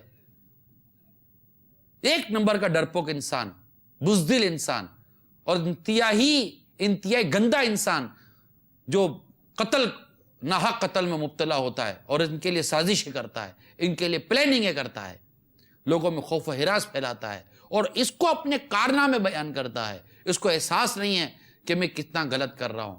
جس کو غلطی کا احساس موجود ہے نا, میں ان سب کو عرض کرتا ہوں پلیز اپنے احساس کو مرنے مت دینا, اس احساس کو باقی رکھو. انشاءاللہ تعالی یہ احساس آپ کو واپس لے آئے گا, یہ احساس واپس لے آئے گا. حضرت ایک بزرگ کے بارے میں مجھے نام یاد نہیں آ رہا, وہ ڈاکو تھے, فضیل بن نیاز رحمۃ اللہ تعالیٰ مگر روزہ رکھتے تھے. یہ شاید یہی تھے, اس لیے مجھے فضیل بن نیاز ڈاکو تھے تو پتا تھا, وہ روزہ رکھنے والے کون تھے ان کا نام میرے ذہن میں نہیں آ رہا, ہو سکتا یہی ہوں, مگر وہ روزہ رکھتے تھے. تو کسی نے کہا کہ آپ عجیب آدمی ہو, آپ ڈاکہ بھی مارتے ہو, روزہ بھی رکھتے ہو. تو فرمایا اللہ تعالیٰ سے صلح کا کوئی راستہ تو بنا کر رکھوں. وہ یہ بھی تھے. اچھا یہ راستہ ان کو توبہ کی طرف لے آیا, اور وہ اللہ کے نیک بندے بن گئے. یہ جو ہے نا یہ راستہ, احساس کا راستہ, میٹھے میٹھے اسلامی بھائیوں, بے پردگی کرتی ہے نا جو اسلامی بہنیں, اس احساس کو مرنے مت دو کہ گناہ تو ہے, غلط تو ہے, غلط ہے, غلط ہے. اس کو مان لو غلط ہے. گانا بولتے ہو آپ, فلمیں دیکھتے ہو, بے پردگی کرتے ہو آپ, بے پردگی کرواتے ہو, لوگوں کو گناہوں کی طرف بلاتے ہو, لوگوں کو گناہوں میں مبتلا کرتے ہو. دیکھو غلط تو ہے نا, پلیز ٹرائی ٹو انڈرسٹینڈ. غلط کو غلط کہنے کی طبیعت پیدا کریں, احساس پیدا کریں کہ ہاں میں غلط کر رہا ہوں. اللہ تعالیٰ سے معافی مانگنے کا راستہ کھلا رکھیں, احساس زندہ رکھیں. انشاءاللہ تبارک و تعالیٰ یہ احساس ایک دن آپ کو پلٹا کر ایسا لائے گا کہ رب نے چاہا تو گناہوں سے نجات بھی ملے گی اور نیکیوں کی توفیق بھی ملے گی انشاءاللہ تعالیٰ. انشاءاللہ. احساس نہیں مرنے دینا, مہربانی کرو, احساس نہیں مرنے دینا. اب آپ بولو گے یہ احساس میرا باقی رہے اور میں واپس آؤں, اس کا کیا طریقہ کار؟ یہ دعوت اسلامی کا مدنی ماحول کا میں پتہ بتاؤں گا. یہ انشاءاللہ احساس بھی باقی رہے گا, بلکہ یہ احساس پہ بڑھے گا, اس میں اضافہ ہوگا. آج ایک گناہ سے آپ پیچھے ہٹیں, انشاءاللہ کل دوسرے گناہ سے پیچھے ہٹیں گے, تیسرے گناہ سے پیچھے ہٹیں گے. یوں کرتے کرتے کرتے کرتے گناہ سے پیچھے ہٹتے جائیں گے, نیک قریب ہوتے جائیں گے. یہ مشرق و مغرب, یہ دو الگ سمتیں ہیں. جب آپ گناہ کی طرف بڑھ رہے ہیں نا تو نیکیوں سے دور ہو رہے ہیں, جب آپ نیکیوں کی طرف بڑھ رہے ہیں نا گناہ سے دور ہو رہے ہیں. یوں سمجھیے کہ جنت و جہنم کے دو راستے ہیں. اگر آپ جہنم کی طرف بھاگ رہے ہو تو جنت سے دور ہوتے جا رہے ہو, اگر جنت کی طرف جا رہے ہیں تو گناہ سے دور ہوتے, جہنم سے دور ہوتے چلے جا رہے ہیں. اس فرق کو یاد رکھیے. انشاءاللہ تعالی دل کی سختی کے اسباب بھی ختم ہوں گے اور دل کی نرمی کی ایسی لذت پائیں گے, مدینہ مدینہ ہو جائے گا. کال چلائیے. السلام علیکم ورحمۃ اللہ وبرکاتہ. وعلیکم السلام ورحمۃ اللہ وبرکاتہ. عمران شورا کی بارگاہ میں عرض ہے کہ حضور الحمدللہ میں تقریباً 1.5 سال سے اللہ کے فضل و کرم سے نماز کی پابندی کر رہا ہوں. الحمدللہ 5 نماز تقریباً 5 نماز بعد جماعت پڑھتا ہوں. الحمدللہ اللہ کے فضل و کرم سے اپنی آنکھوں کو حرام سے بھی حتی الامکان بچانے کی پوری کوشش کرتا ہوں, اور باہر کھانے سے بھی کہ میرے پیٹ میں کہیں حرام کا لقمہ نہ چلے جائے تو باہر کھانے سے بھی پرہیز کرتا ہوں. حضور الحمدللہ نماز میں اور تلاوت میں تو دل ماشاءاللہ لگ رہا ہے, لیکن یہ ہے کہ نماز میں بھی, تلاوت میں اور عبادت میں, دعا میں میرا جو دماغ ہے وہ ادھر ادھر بھٹکتا بہت ہے. اس میں بہت زیادہ پریشان ہوں کہ میرا دماغ ایک جگہ کنسنٹریشن نہیں ہوتا برابر سے. تو آپ سے اپنی التجا ہے برائے کرم کچھ رہنمائی فرمائیں کہ اپنے دماغ کو میں کیسا کنٹرول کر سکوں تاکہ اچھی طرح سے عبادت کر سکوں، اپنے رب کی بارگاہ میں اچھی طرح سے نماز پڑھ سکوں، تلاوت کر سکوں، دعا مانگوں. یہ کافی پریشان ہوں اس کی وجہ سے، برائے کرم رہنمائی فرمائیں. جزاک اللہ خیر، احسن الجزا. آمین. اللہ تبارک و تعالی آپ کو آپ کی عبادات پر، گناہوں سے بچنے پر استقامت عطا فرمائے، اور جو مزید آگے سے آگے بڑھنے کی جو آپ کی جستجو ہے اس کام میں، اس میں اللہ تعالی مدد فرمائے. دعا مومن کا ہتھیار ہے. الدعاء هو العبادہ، الدعاء مخ العبادہ. دعا عبادت کا مغز ہے، دعا عبادت ہے. تو دعا کی طرف عموماً ہمارا رجحان کم ہوتا ہے. ہم جس طرح مختلف اپنی کیفیات کو مختلف لوگوں سے شیئر کرتے ہیں، میں ان سے عرض کرتا ہوں، میں ان سے عرض کرتا ہوں، یا میری یہ کیفیت ہے، لیکن اس سے زیادہ بے چینی اور اضطراب کے ساتھ، مضطرب قلب کے ساتھ کیا ہم اپنے رب سے عرض کرتے ہیں کہ یا اللہ تو ہی ہے جو اس کو بدل سکتا ہے، تو ہی ہے جو سختی اور گندگی کو دور کر سکتا ہے. سرکار مدینہ صلی اللہ تعالی علیہ وآلہ وسلم کی کتنی واضح حدیث ہے، قلب سے متعلق ہے نا. یا مقلب القلوب ثبت قلبی علی دینک، اے دلوں کو پھیرنے والے میرے دل کو اپنے دین پر ثابت رکھ. تو یہ دعا جو ہے نا، اس کو نہ نظر انداز کیا جائے. اسی طرح وہ آیت کریمہ جو ہے، ربنا لا تزغ قلوبنا بعد اذ ہدیتنا، یا اللہ ہمارے دلوں کو ٹیڑھا مت کر اس کے بعد کہ تو نے ہم کو ہدایت عطا فرمائی ہے.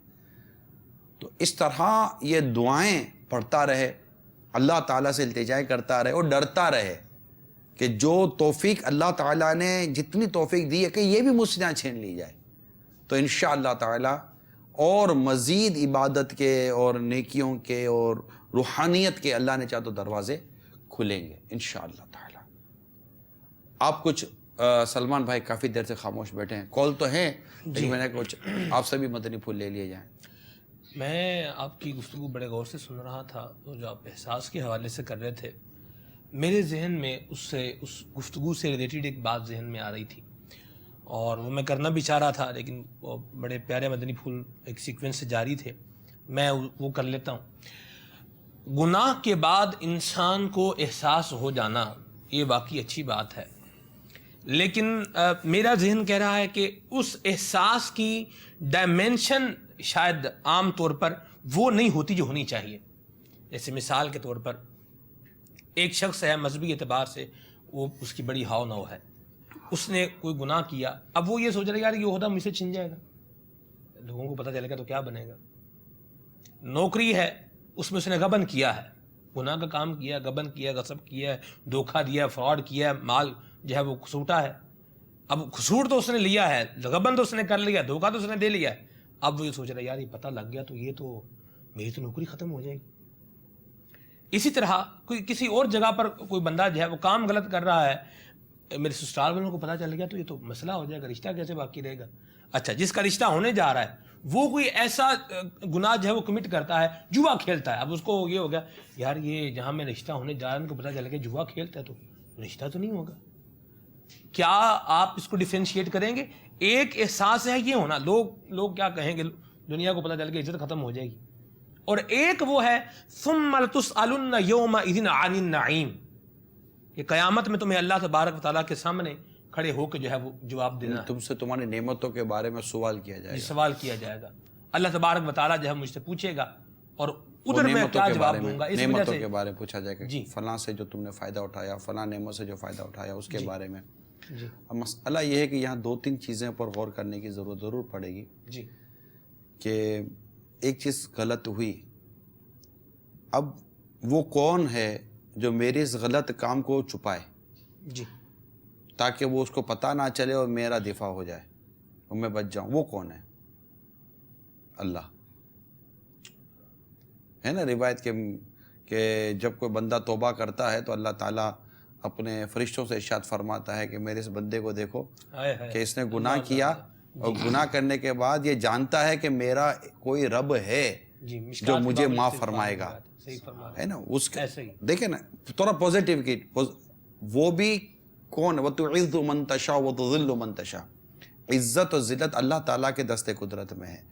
وہ اس بات کو اگر محسوس کر رہا ہے، یہاں اس کی فیلنگ ہے کہ اگر یہ میرا گناہ لوگوں پر ظاہر ہو گیا تو میرا کیا بنے گا. اچھا میں اب آپ کو ایک اور بات، حضرت فاروق اعظم رضی اللہ تعالیٰ عنہ تشریف لے آ رہے تھے. ایک شخص کے ہاتھ میں شراب کی بوتل تھی اور فاروق، اس نے دیکھا فاروق اعظم رضی اللہ تعالیٰ عنہ ہیں، آپ کا دبدبا تھا. اسی وقت اس نے اپنے رب کے حضور سچی توبہ کی اور عرض کی، یا اللہ میری عزت رکھ لے، ہیں میری عزت رکھ لے، اس طرح کے ہے نا. اللہ. اور فاروق اعظم رضی اللہ تعالیٰ عنہ نے جب اس سے فرمایا کہ کیا جگہ سرکہ ہے، اور اللہ تعالیٰ نے اس کو سرکہ کر دیا ایسی بات ہے. اب وہاں وہ کیا خوف تھا، ایک اللہ کے نیک بندے کے آگے یا فاروق اعظم کے آگے ایک رسوائی ہے، اس طرح کی چیزیں ہیں. تو ان تمام تر چیزوں سے بچنے کے لیے آخر وہ رجوع کہاں لا رہا ہے؟ اللہ کی بات، اللہ تعالیٰ کی بارگاہ میں. ٹھیک ہے نا. میں مفتی صاحب کے ساتھ ایک دفعہ حاضر تھا، مفتی صاحب نے بڑی پیاری بات ارشاد فرمائی، جب بندے پر مصیبت آتی ہے نا جی تو بلا کسی تعویل کے توبہ کرتا ہے، ہیں بالکل بلا کسی تعویل کے، اور ایسی جڑ کی گناہ ڈھونڈتا ہے کہ پتہ نہیں کہاں کس سے غلطی ہو گئی تھی، میں نے کس کو ستایا تھا، کس کو کیا تھا، اور وہ ایک وہ نا ہر گناہ یاد آتا دل کھجل جاتا. تو وہ مطلب کہ وہ ایک بات کو یاد کرتا ہے اور بلا تعویل کہ یہاں میرا قصور تھا یا نہیں تھا، سامنے والے نے یوں بول دیا تبھی میں نے جواب دیا نا، مگر یہاں تو بس وہ اللہ کے حضور توبہ اور توبہ کیے چلے جائے گا، اور گناہوں سے جیسے کہ مغفرت اس کی ہوتی چلی جانے کی بشارتیں بھی ملتی ہیں. تو بعض اوقات بندے پر جب پریشانی یا مصیبت آتی ہے نا تو پریشانی مصیبت میں بھی اپنے رب کو ہی یاد کرتا ہے اور اس میں بھی رب ہی اس کو بچاتا ہے. تو یہ چیزیں، یہ ایک پہلو ہے. ٹھیک ہے نا. بقیہ دوسرے لوگ کیا کرتے ہیں کہ ایک گناہ کو بچانے کے لیے پھر وہ 10 گناہوں میں بھی پڑ جاتے ہیں. جی کال چلائیے. السلام علیکم ورحمۃ اللہ وبرکاتہ. وعلیکم السلام ورحمۃ اللہ وبرکاتہ.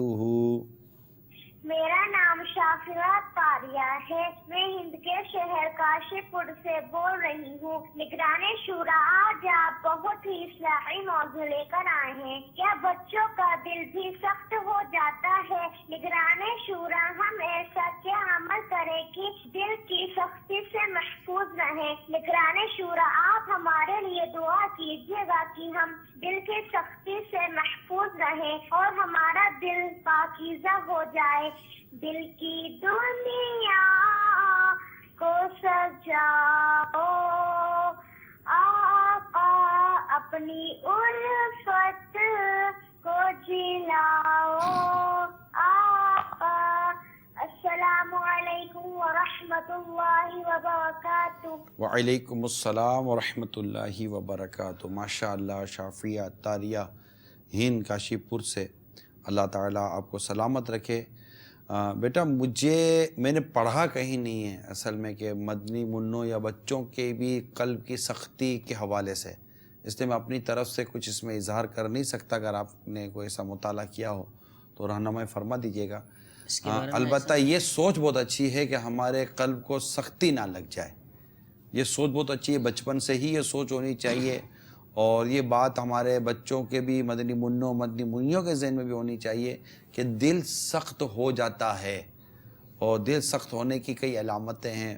نیکی کی دعوت اثر نہیں کرتی، نصیحت اثر نہیں کرتی، عبادت میں دل نہیں لگتا، گناہ کی طرف دل مائل ہو جاتا ہے، بہت سارے پھر اس کے فتنے فساد برپا ہو جاتے ہیں. مفتی احمد یار خان نعیمی رحمۃ اللہ تعالی علیہ ارشاد فرماتے ہیں، دل کی سختی، یہ دل کی سختی یہ ایک ایسا درخت ہے جس کی جڑ جو ہے یہ انسان کے دل میں ہے، اور اس کی ٹہنی جو اس کی شاخ ہے وہ جہنم کے اندر ہے. تو جو دل کی سختی کا شکار ہوگا اور بے دھڑک جو منہ میں آئے گا وہ بولتا چلا جائے گا، کوئی بعید بات نہیں کہ وہ ایک وقت میں ایسی بات کہے کہ جو اللہ تبارک و تعالیٰ یا اللہ کے پیارے محبوب صلی اللہ تعالیٰ علیہ وآلہ وسلم کی ذات بابرکات کے حوالے سے نازیبا ہو اور یوں وہ اپنے ایمان سے باہر دل کی سختی کا ایک ہے نا، وہ رحم نہیں ہوتا اس کے دل میں. جی یہ بھی ایک ہے، رحم نہیں ہوتا، وہ پھر ظلم کرتا ہے، زیادتی کرتا ہے، رحم نہیں آتا اس کو.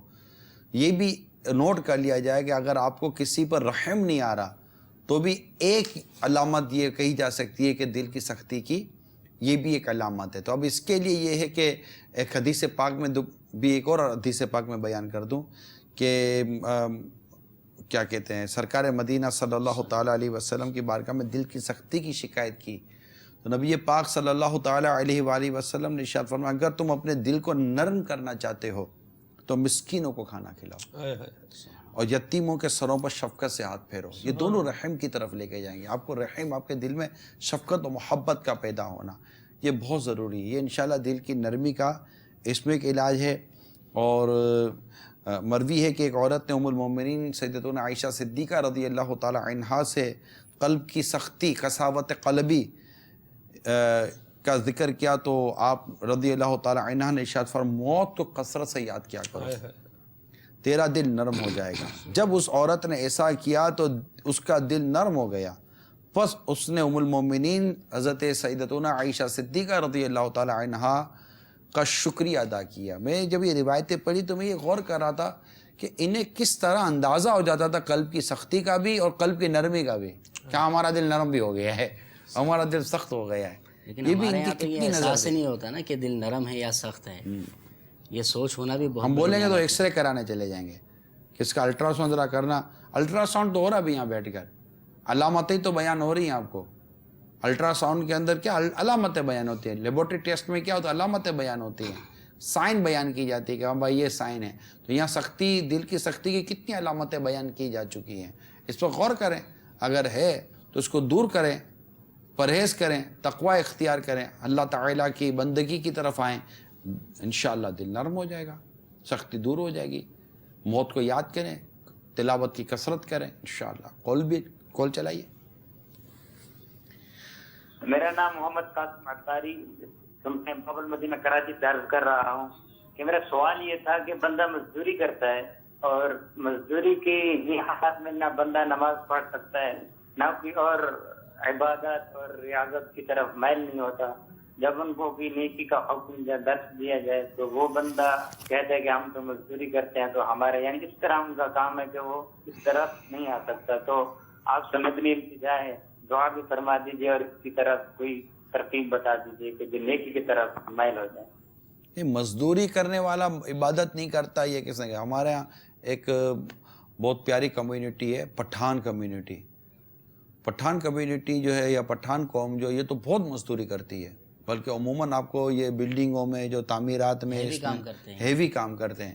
اور آپ کو شاید میں کہہ سکتا ہوں کہ پٹھان ہماری جو برادری ہے اس میں ایک سے ایک عاشقان رسول آپ کو مسجد میں ملیں گے، بہت عبادت کرتے ہیں.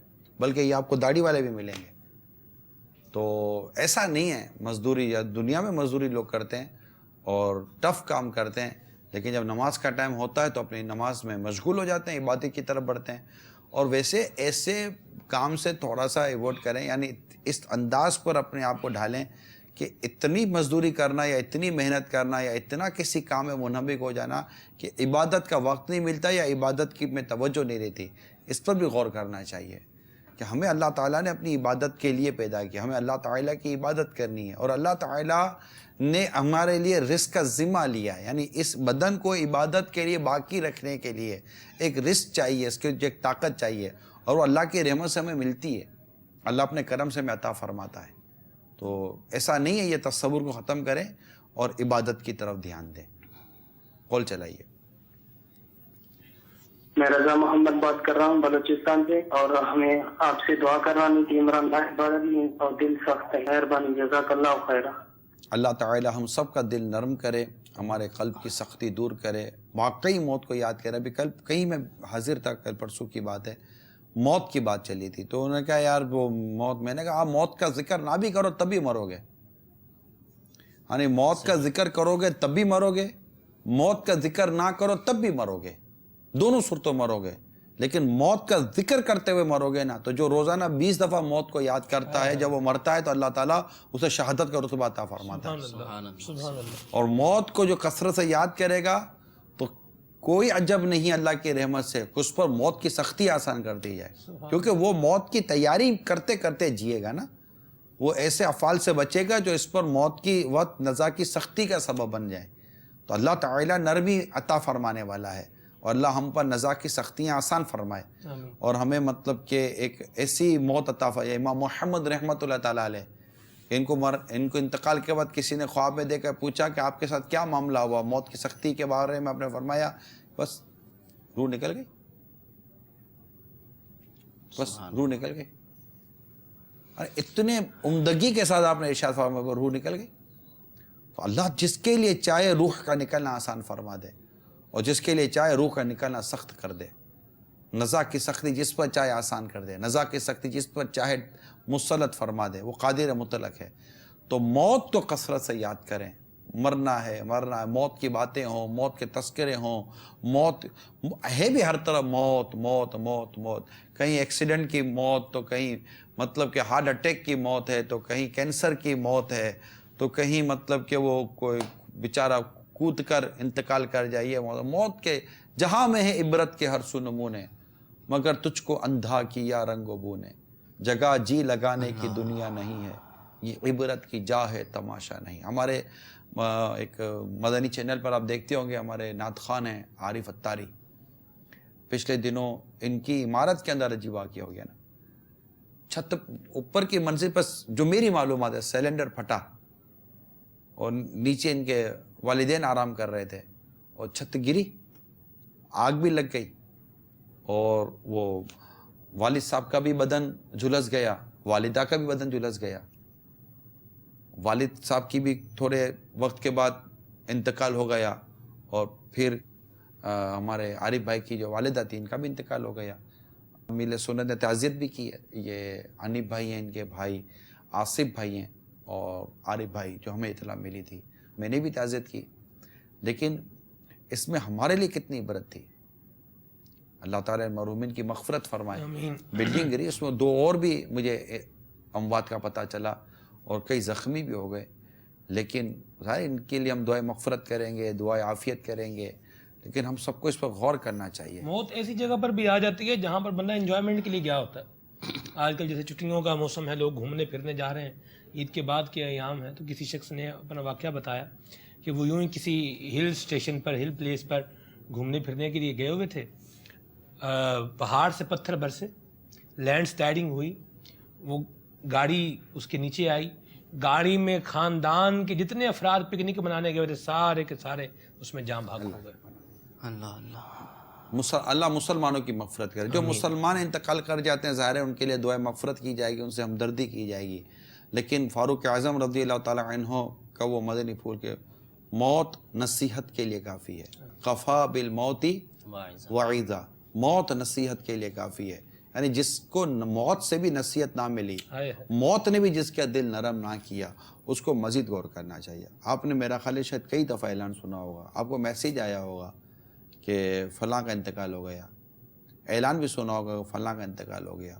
کبھی انتقال کی اطلاع سن کر کبھی اپنی موت کو یاد کیا آپ نے کہ کبھی میرا بھی انتقال ہوگا, میرے لیے بھی ہو سکتا ہے اعلان ہو. پتہ نہیں اعلان ہو کہ نہ ہو, پتہ بھی چلے کہ نہ چلے, لیکن عموماً میسیجز چل جاتے ہیں کہ فلاں کا انتقال ہو گیا. کل کس کا میسیج چلے, کل کس کی, وہی ہوگا. رات بیٹھے تھے, بات چیت تو ہو رہی تھی, میرے ساتھ بیٹھ کر مدنی مکالمہ دیکھ رہا تھا. ہم میں سے بھی کوئی جا سکتا ہے, رات تو دیکھا تھا مدنی مکالمہ کر رہے تھے, اور کیا ہو گیا.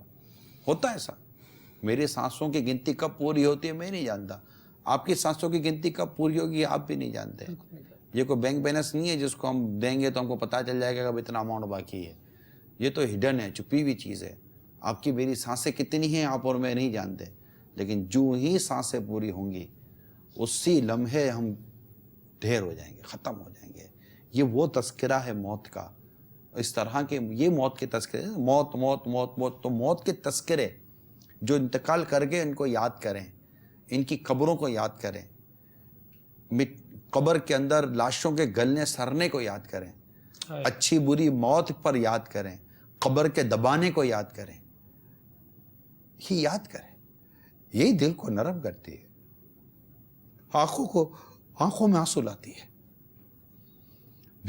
آنکھیں بھیگتی ہیں، اور مطلب موت جتنی یاد آئے گی اور جتنی موت کے لیے تیاری ہوگی، اسی قدر دنیا سے بے رغبتی ہوگی، نصیحت اسی قدر اثر کرے گی، اسی قدر یاد آئے گا کہ واقعی میں کبھی بھی مر سکتا ہوں۔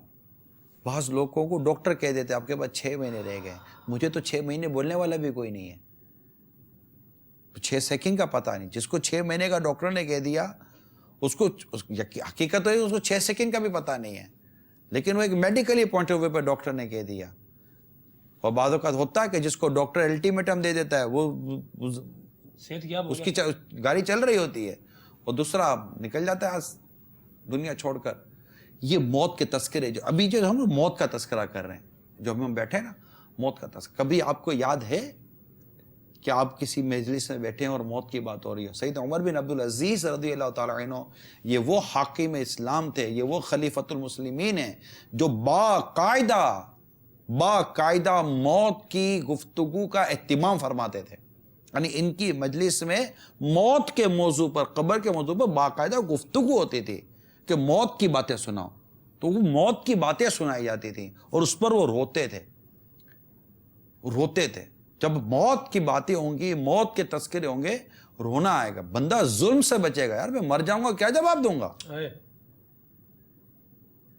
قبر کی باتیں، یہ باتیں ہم نہیں کرتے نا، ہمارے مطلب کہ گانے باجے، تالیاں، خوشیاں، آپ کہتے ہیں کہ غم دور کرنے کے لیے آپ یہ مطلب چٹکلے اور ہنسی مذاق کریں گے جیسے غم دور ہوگا، نہیں، آپ کو دنیا کا غم دور کرنا ہے، آپ ایک دفعہ غم آخرت کو پالو۔ حدیث پاک میں ہے، مشکات شریف کے اندر یہ حدیث پاک کا مضمون میں نے پڑھا ہے، جس سے غم آخرت نصیب ہو جائے نا، اس کے غم دور ہو جاتے ہیں، غموں کو اس میں وضاحت کی گئی ہے کہ وہ آخرت کی تیاری کرتا ہے۔ یہ سوال ذہن میں پیدا ہو سکتا ہے کہ ہمیں یہ کیسے ملے گا؟ میں اپنا میرے ساتھ جو معاملہ جو پیش آیا دعوت اسلامی کے مدنی ماحول سے وابستہ ہوئے جب، تو اس سے پہلے ہم بھی ایسے ہی مطلب زندگی گزر رہی تھی جیسے عام طور پہ نارمل گزر رہی ہوتی ہے، کبھی اس طرح کا خیال نہیں آیا کہ قبر میں جانا ہے اور اس طرح سے معاملات آگے ہوں گے، کیا ہوگا، جواب دینا ہے، اس طرح کی وہ عمومی طور پہ سوچ نہیں بنتی تھی۔ لیکن الحمدللہ عز و جل دعوت اسلامی کی ہفتہ وار سنت و بھلائی اجتماع میں مغرب کی نماز کے بعد شرکت کرنے کی سعادت ملی، اور پھر ہفتہ وار سنت و بھلائی اجتماع میں جو دعا جو ہے وہ رکت انگیز دعا ہوتی ہے، وہ دعا سن کر کئی دفعہ اس طرح کا جو ہے وہ ذہن بننے کی سعادت جو ہے وہ ہوئی کہ ایک دن ہمارا بھی اعلان ہو جائے گا۔ باقاعدہ طور پہ وہ اس میں ذکر بھی ہوتا ہے، تو ذکر جب بندہ کوئی سنتا ہے، جو بندہ وہ سنتا ہے وہ سوچتا ہے، وہی بولتا ہے، اور اس کا اثر بالکل ضرور ہوتا ہے۔ تو اگر مدنی چینل کے ناظرین یہ چاہتے ہیں کہ ہم یہ کیفیت پانے میں کامیاب ہو جائیں، اپنی قبر و آخرت کی تیاری کے حوالے سے ہمیں اب موت کی یاد جو ہے وہ نصیب ہو جائے، تو اس کا بہترین ذریعہ ہے دعوت اسلامی کی ہفتہ وار سنتوں بھرے اجتماع میں شرکت کو یقینی بنائیں۔ مغرب کی نماز کے بعد دعوت اسلامی کا ہفتہ وار سنتوں بھرا اجتماع شروع ہو جاتا ہے، اور پھر بیان ہوتا ہے، ذکر، دعا، اور اس طرح سلسلہ تعش کا رسول جو ہے وہ رات فضائل مدینہ میں گزارتے ہیں۔ صبح پھر تہجد کی نماز ادا ہوتی ہے، اس کے بعد مناجات اور دعا کا سلسلہ ہوتا ہے، دعا کے بعد پھر نماز فجر، اور اس طرح سے اشراق چاشت پر پھر اجتماع پاک کا اختتام ہوتا ہے۔ اجتماع میں شرکت کریں گے تو انشاءاللہ عز و جل موت کو یاد کرنے کا، آخرت کی تیاری کرنے کا ذہن بنتا چلا جائے گا۔ یہاں یہ لکھا ہے دل کی سختی کو دور کرنے کا ایک سبب یہ بھی لکھا ہے کہ انسان کو چاہیے کہ وہ قبرستان کو دیکھنے کے لیے جائے۔ نبی کریم صلی اللہ تعالی علیہ وآلہ وسلم نے بھی ارشاد فرمایا کہ انی نہیتکم عن زیارت القبور فزورھا، کہ میں تمہیں پہلے قبروں کی زیارت سے منع کیا کرتا تھا، اب جو ہے وہ ان کی قبروں کی زیارت کیا کرو، کہ قبروں کی زیارت بھی تمہیں آخرت کی یاد جو ہے وہ دلائے گی۔ اور حضور قبرستان میں جانے کا جب اتفاق ہوا ہے، عجیب نظارے، عجیب معاملات دیکھے ہیں۔ جانور جو ہے وہ قبروں پر گھوم رہے ہوتے ہیں، کتے بلیاں جو ہیں وہ قبروں کے اوپر گھوم رہے ہوتے ہیں، قبروں کے نام و نشان مٹ رہے ہوتے ہیں، پتہ چل رہا ہوتا ہے یار اس قبر پر تو کوئی دیکھنے ہی نہیں اس کو آیا ہوگا۔ کتبے جو لکھے نام کی جو تختیاں لگی ہوئی ہوتی ہیں، وہ تختیاں جو ہیں وہ مٹ رہی ہوتی ہیں۔ تو قبرستان کو دیکھنا بھی دل کی نرمی کا ایک سبب بنتا ہے. ہمیں چاہیے کہ ہم اس کو اپنے معمولات میں شامل رکھیں. قبرستان جیسا کہ آپ نے فرمایا کہ قبرستان جائیں تو اس میں عبرت کے کافی مدنی پھول حاصل ہوتے ہیں. ابھی پچھلے دنوں میرا بھی قبرستان جانا ہوا، والدہ کی قبر پہ حاضری کی نیت سے میں حاضر ہوا تھا. تو اس میں ایک قبر کو دیکھا تو وہ قبر تقریباً 6 مہینے سے پوری کی پوری نیچے دھسی ہوئی ہے، اور 6 مہینے سے تقریباً وہاں کے جو رہنے والے انہوں نے بتایا کہ اب تک کوئی ایسا نہیں ہے کہ یہاں پر دیکھنے آیا ہو یا اس کی فاتحہ پڑھنے آیا ہو یا قبر کو دیکھنے آیا ہو. یہ 6 مہینے سے قبر دھسی ہوئی ہے، پوری کی پوری قبر زمین میں آ گئی نیچے، اور کوئی دیکھنے والا نہیں ہے. نہ جانے ہمارا بھی حال ایسا ہو یا کیسا ہو. بہرحال اللہ رب العزت ہمیں اپنی امان آمین. عطا فرمائے. نہ بیلی ہو سکے بھائی، نہ بیٹا باپ تے مائی، تو کیوں پھرتا ہے سودائی، عمل نے کام آنا ہے. دعوت اسلامی کا مدنی ماحول ہماری رہنمائی کر رہا ہے، ہمیں بتا رہا ہے. آئیے دعوت اسلامی کے مدنی ماحول سے یہ باپ بیٹے بھی بیٹھ کے بات کریں، میاں بیوی بات کریں. یعنی مثال کے طور پر شوہر مطلب گھر کے جیسے بڑے بیٹے ہیں اور بچوں کی امی بیٹھی ہوئی ہے، بیٹا بیٹھا ہوا ہے، بیٹیاں بیٹھی ہوئی ہیں، سب بیٹھے ہوئے ہیں. موت کی بات کریں، موت کی بات کریں. کوئی ٹاپک لے موت کا، کوئی عزیز کی موت کو یاد کریں کہ بیچارے یار انتقال کر گئے. دیکھیے اب ہماری باری کب آتی ہے. بیٹا دیکھو میں بھی چلا جاؤں گا. بیٹا دیکھو آپ مدنی التجا ہے، آپ دعوت اسلامی کے مدنی ماحول سے تجہیز و تکفین، غسل کفن کا پلیز طریقہ سیکھ لو، نماز جنازہ کا طریقہ سیکھ لو. بیٹا میں بھی مروں گا تو کیا، جب کہ مطلب پھر آپ ڈھونڈتے پھرو گے تو اچھا ہے آپ یوں میں بھی سیکھ لوں گا، تاکہ اگر میرے سے پہلے آپ انتقال کر جاتے ہو تو ہو سکتا ہے مجھے سعادت مل جائے گا آپ کو کفن دفن دینے کی. باپ بیٹے کی موت کا تذکرہ کرے. بیٹا مطلب بیٹا تو نہیں بولے گا باپ کی موت کے بارے میں، نہیں، یہ ایک نہیں مناسب لگتا نا. لیکن والد چاہے تذکرہ کرے، اور اس طرح گھر کے اندر موت کا تذکرہ ہونا چاہیے. اسی طرح جب ہم آپس میں بیٹھتے ہیں، آپس میں چاہے وہ ہم دعوت اسلامی کے مدنی ماحول میں بیٹھے ہیں، آپس میں بیٹھے ہوئے مدنی مشورے میں بھی بیٹھے ہوئے ہیں، یا ایسے ہی آپس کی نجی ہے جیسے آپ مدنی چینل میں ہوتے ہیں، آپ مدنی چینل میں ہوتے ہیں، اور بہت سارے ہمارے شعبہ جات ہیں. اس مدنی ماحول سے یا تحریک سے نکل کر آپ آفیسز کے اندر بیٹھتے ہیں، دوستوں میں بیٹھتے ہیں، چلے کہیں کھانے کے لیے بیٹھے ہوئے ہیں، تو موت کو تو یاد کریں نا. یہ تو کھاتے کھاتے آدمی مر جاتا ہے یار، اٹک جاتی ہے ہڈی اور جان نکل جاتی ہے. یار ہٹک گئی نے میں مر گیا تو کیا موت کی تیاری ہے؟ یوں کر کے مطلب کہیں نہ کہیں سے کچھ نہ کچھ گھما پھرا کر موت کا تذکرہ لے کر. حدیث پاک میں آتا ہے کہ لذتوں کو ختم کر دینے والی شے موت کو کثرت سے یاد کرو. جی، تو موت موت موت موت ایک دن مرنا ہے، آخر موت ہے. کر لے جو کرنا آخر موت ہے. میں دوبارہ عرض کرتا ہوں، آپ موت کا تذکرہ کریں یا نہ کریں، دونوں صورتوں میں موت آنی ہے. موت کا تذکرہ کرتے رہیں گے تو ہو سکتا ہے کہ موت کا آنا اچھا ہو، مطلب ان معنوں کر کے نیکی والا زندگی کا انداز ہو. اور نہیں بھی کریں گے موت کو آپ اور ہم یاد، موت تو پھر بھی آنی ہے. ہم موت کو بھول جائیں گے لیکن موت تو آنی ہمارا ایک وقت طے ہے. کال چلائیے. السلام علیکم ورحمۃ اللہ وبرکاتہ. وعلیکم السلام ورحمۃ اللہ وبرکاتہ. فیض الرحمان اتاری، ہند، کولکاتہ سے.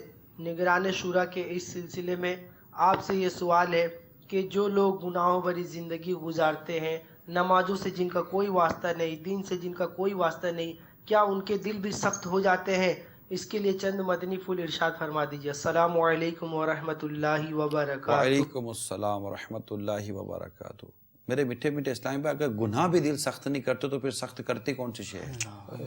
گناہ دل سخت کرتے ہیں کیونکہ وہ اللہ کی نافرمانی، اور اللہ کی نافرمانی یہ قلب کو سخت کر دیتی ہے، بلکہ دلوں کو ٹیڑھا کر دیتی ہے.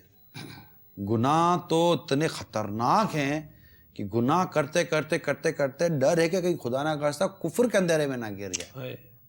تو کبھی بھی گناہ کی طرف جانا نہیں چاہیے، اور اللہ نہ کرے بتقاضا بشے تو گناہ ہو جائے تو فوراً توبہ کر لینی چاہیے. امام غزالی علیہ رحمۃ اللہ علیہ فرماتے ہیں جس طرح گناہوں کو اپنی عادت بنا لیا ہے، اس طرح توبہ کو اپنا دستور بنا لو.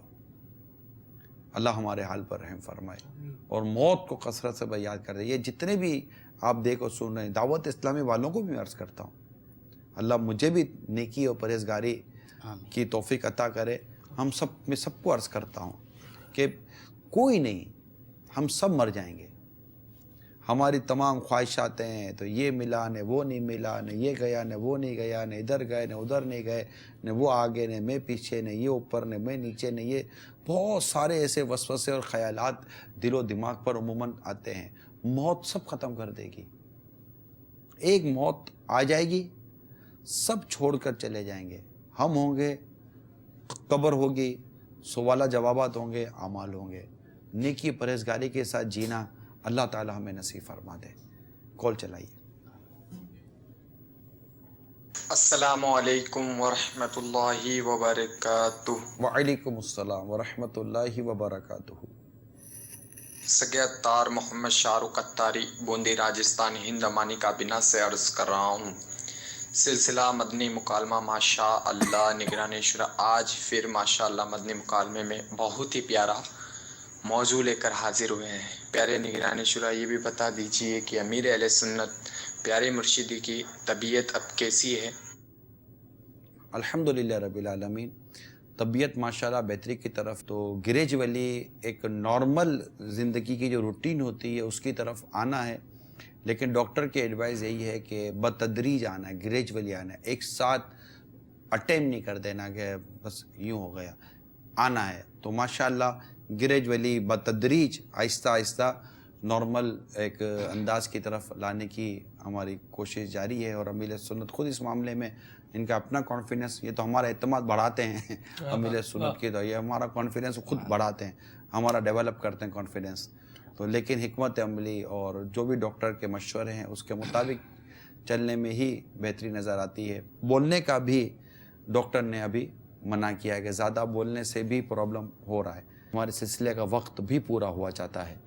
اللہ تبارک و تعالی ہمیں قلب کی سختی سے محفوظ فرمائے، قلب کی نرمی عطا فرمائے، اور رحم شفقت کا اللہ تعالی ہمیں جذبہ عطا فرمائے، اور ہمارا دل اللہ تعالیٰ کی عبادت پر، اس کے دین پر ثابت قدم رہے، اور ہم ایمان سلامت لے کر، قلب سلیم لے کر دنیا سے رخصت ہوں، اور بس اس دل میں عشق رسول رچا بسا رہے. اللہ تعالی ہم سب کا ایمان سلامت رکھے. آمین بجاہ النبی الامین صلی اللہ تعالی علیہ وآلہ وسلم. صلو علی الحبیب صلی اللہ تعالی علیہ وسلم. اپنا بنایا مجھ کو، سینے لگایا مجھ کو، اپنا بنایا مجھ کو، سینے لگایا مجھ کو. جو بھی ہے میری وقت عطار کی بدولت،